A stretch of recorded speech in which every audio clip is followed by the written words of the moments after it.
Allow me to introduce myself, Leo Jones. I'm a 50-year-old healthcare professional, diligently serving at a bustling hospital. At this very moment, I find myself standing at the crossroads of a significant life decision. Before me lies a lush sheet of paper already marked with my name and signature. Essentially, it's a divorce decree. As I gaze upon it, a deep sigh escapes my lips. Allow me to introduce Nadia, my spouse, who happens to be 3 years my junior.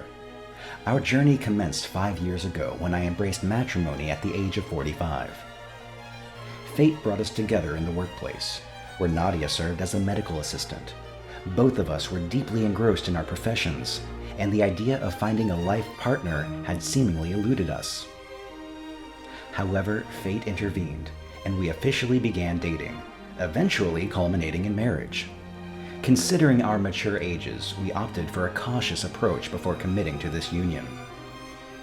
After a few years of courtship, we sealed our bond in a later-in-life marriage, with me at 45 and Nadia at 42. We embraced the notion of a childless life, choosing to dedicate our years to each other's companionship. Little did we anticipate that our idealistic vision would soon face trials. Alas, reality had other plans. The demanding nature of our professions led to conflicting schedules, especially due to my nocturnal shifts. Then, health challenges knocked on our door, particularly for Nadia. Menopause descended, bringing with it an array of challenges, constant irritability, fatigue, mood swings, a whirlwind of emotional and physical turmoil. While I struggled to fully comprehend her battles, one thing was clear: Nadia was in pain. Our lives became entangled in trivial disputes, with exhaustion and dissatisfaction enveloping our relationship. Over 5 years, our affection had chilled into indifference. I began to question the purpose of our togetherness. Each day transformed into a battleground filled with arguments and bitter exchanges. Was this the life we were destined to lead? My contemplation was interrupted by Nadia's return home. An indifferent greeting lingered in the air as she entered. Concealing the divorce document beneath the table, I awaited her presence in the living room. She appeared, her mood mirroring the chilly atmosphere. Even a simple greeting felt like a brisk breeze, a poignant reminder of the love that had dwindled. Summoning courage, I broached the topic of divorce. Nadia's reaction was unexpectedly composed. She displayed no surprise, no sorrow. In her calm demeanor, I sensed resignation. Her cool response mirrored the frigid state of our relationship. Gone was the warmth between us. With minimal words exchanged, I handed her the divorce papers. Without hesitation, she affixed her signature, sealing our fate. Tomorrow, I intend to submit these papers to the City Hall, marking the end of a 5-year chapter in our lives.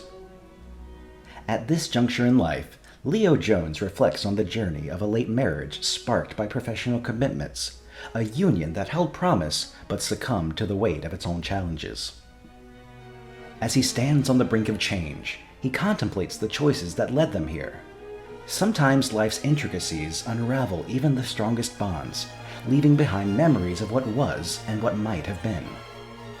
"I'll prepare dinner one last time," Nadia declared, her voice resonating through the kitchen as she commenced cooking. Even after signing the divorce papers, Nadia's demeanor remained unchanged. The routine persisted. She ate dinner and retired early to bed. It felt strangely surreal how nothing seemed different on the surface, but beneath the facade, change had indeed taken place. The realization struck me just before bedtime. Our bedroom remained the same, yet something had shifted. We occupied separate beds, a practice that had become unfamiliar over time. Sharing a bed had become a rarity, replaced by the silent division of separate sleeping arrangements. As I grappled with insomnia, Nadia initiated a conversation. The distance between us had limited meaningful exchanges, but tonight was an exception. Memories of our early days flowed through our words, prompting a stroll down memory lane. We chuckled as we reminisced about the past, a time when Nadia would sneak into my bed, complaining of the cold, her playful ploy to seek attention. In our prime, subtle flirtations were common, though age had subdued those impulses. Tonight, Nadia's choice of attire seemed reminiscent of those days. Skimpy pajamas adorned her figure, inviting a nostalgic grin. Catching my gaze, she acknowledged her intention with a knowing smile. "May I join you in bed? It's chilly," she requested, her words lingering in the air. I hesitated momentarily, then welcomed her into the sheets. We acknowledged the passage of time. No longer the young lovers of yore, now on the brink of parting ways. With a shared understanding, we decided to make this night a poignant memory. Nadia's presence next to me evoked a sense of bittersweet familiarity. Over the years, the toll of life had altered her physique, a testament to the challenges she had faced. Regret settled in, realizing that perhaps my dedication to work had inadvertently contributed to her struggles. It wasn't a plea to rekindle the marriage, but a silent desire to see her content. Amid these reflections, we exchanged a simple goodnight.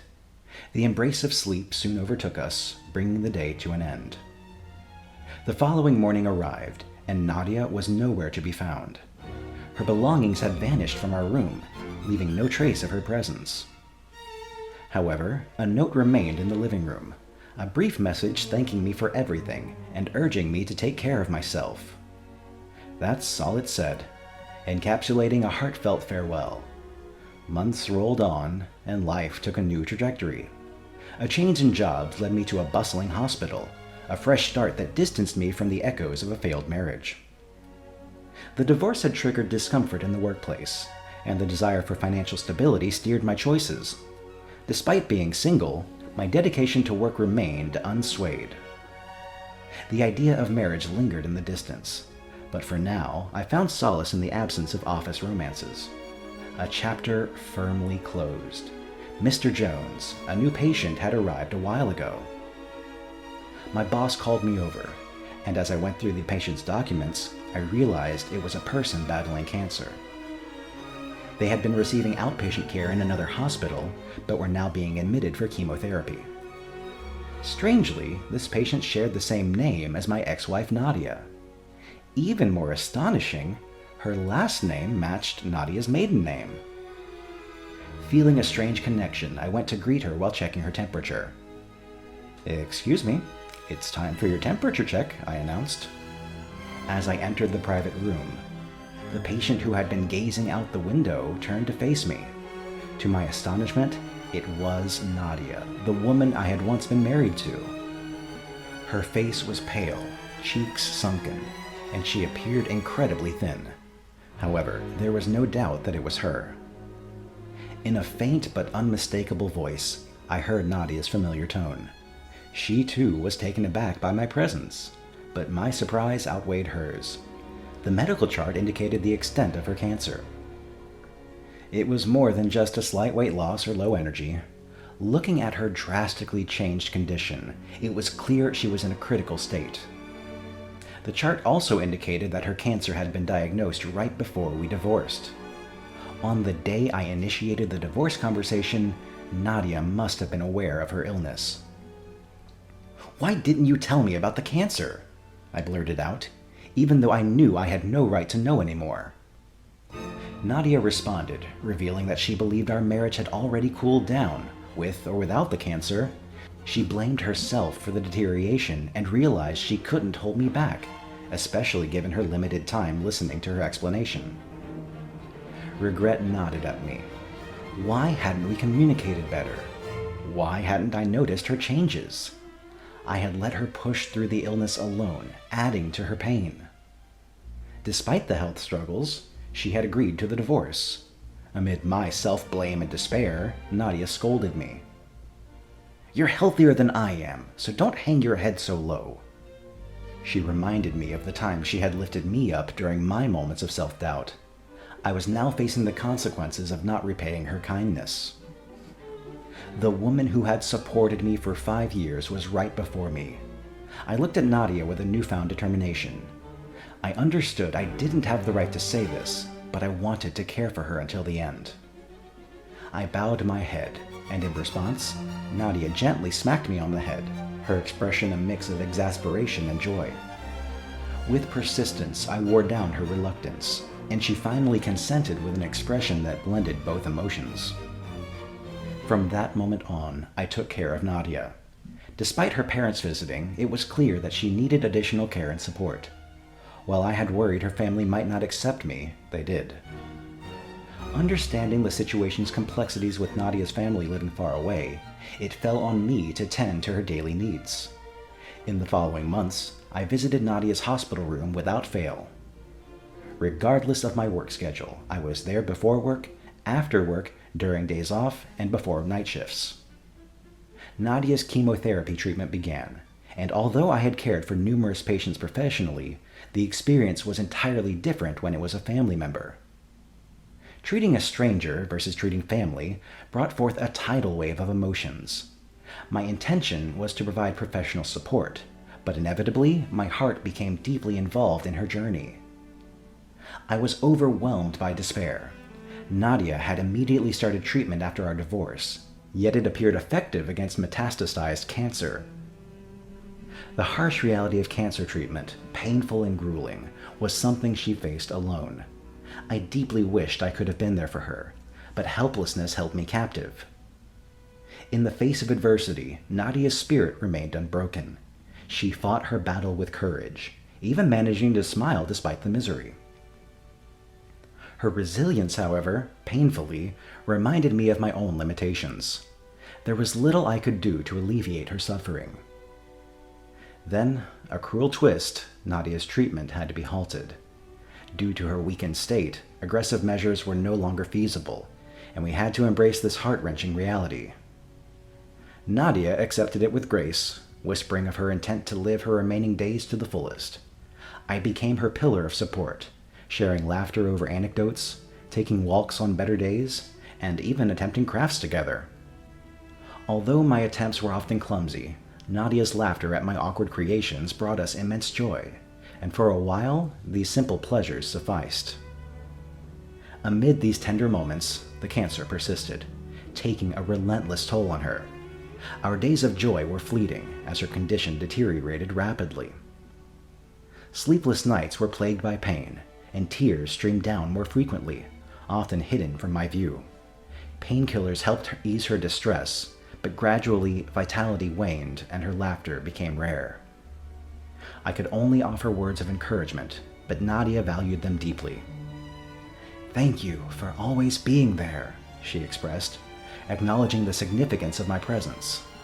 My daily visits gave her the strength to continue, a sentiment she openly shared. Her immobility drew us closer, and yet we remained strangers in the eyes of the world due to our past choices. I had wanted it that way, but now regret knotted me. In an attempt to convey my rekindled feelings, I made a heartfelt proposal to Nadia in that quiet hospital room. The question of matrimony finally left my lips, and Nadia responded with a light-hearted and affectionate tone, expressing delight despite declining my proposal. Undeterred by her resounding rejection, I persevered. Presenting her with a marriage certificate adorned with my signature, I refused to give in. Her joy at this gesture spoke volumes, a testament to the profound connection we had built. In a surprising turn, Nadia defied her terminal prognosis and lived a month beyond expectations. Her valiant fight and unwavering determination were evident. As I mourned her passing and prepared for her funeral, the realization hit that she had lived a month longer than anticipated. Due to our strong bond, funeral arrangements progressed swiftly. Although not legally wed, Nadia's parents insisted I join them in the family section. Despite initial hesitation, I accepted, feeling honored by their gesture. The funeral unfolded, leading us to the gravesite. Strangely, my eyes remained dry.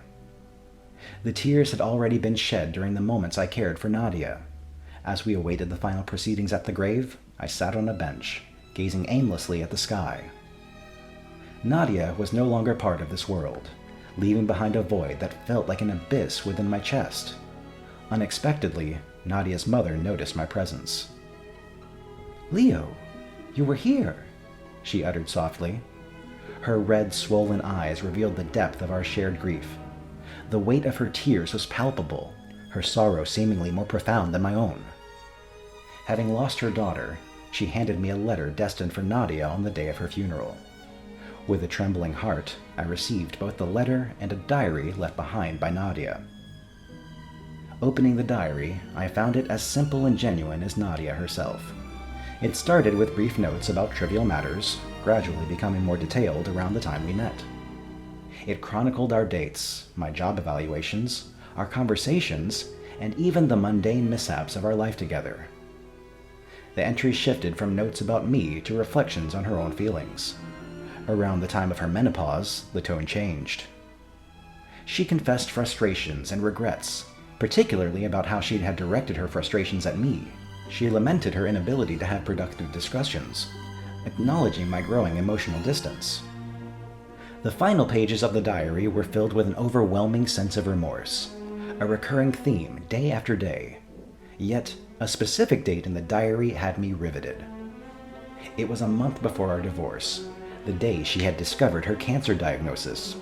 She had deliberately toughened up, distancing my emotions from hers. A particular entry struck me on the day I proposed a divorce. Her words painted a picture of her happiness as she reminisced about our earlier, happier times. But then her entry stopped abruptly, leaving me with the weight of her unspoken thoughts. I hadn't realized how deeply she had been considering me. With a heart full of emotion, I turned to the letter. She expressed disbelief at seeing me again in a new hospital, and her hesitation to burden me with her situation. However, my offer to care for her had touched her deeply. She apologized for being unable to refuse, her emotions nearly giving way. When I proposed again, regrets had faded, and she faced her impending departure with acceptance. She requested that I refrain from joining her in grief, urging me to wait until old age to reunite in heaven. Her final wish was clear. If my feelings remained unchanged, we would marry again in the afterlife. The letter concluded with the promise to keep our marriage certificate. As I read, tears flowed uncontrollably. Nadia's emotions poured out from these pages, and I was moved by the depth of her feelings. Her parents' gesture of allowing me to sit in the family section at the funeral resonated with Nadia's wishes. For a while, I wept openly, my eyes swollen with tears. Yet, as we stood by the grave, I remembered her wish for me not to cry. So, I composed myself and bid her farewell with a smile. Nadia rested peacefully in the casket, clutching our marriage certificate. Her countenance was serene, and her grip on the document was firm. Her signature, placed below mine, marked a bond that had transcended trials and sorrow.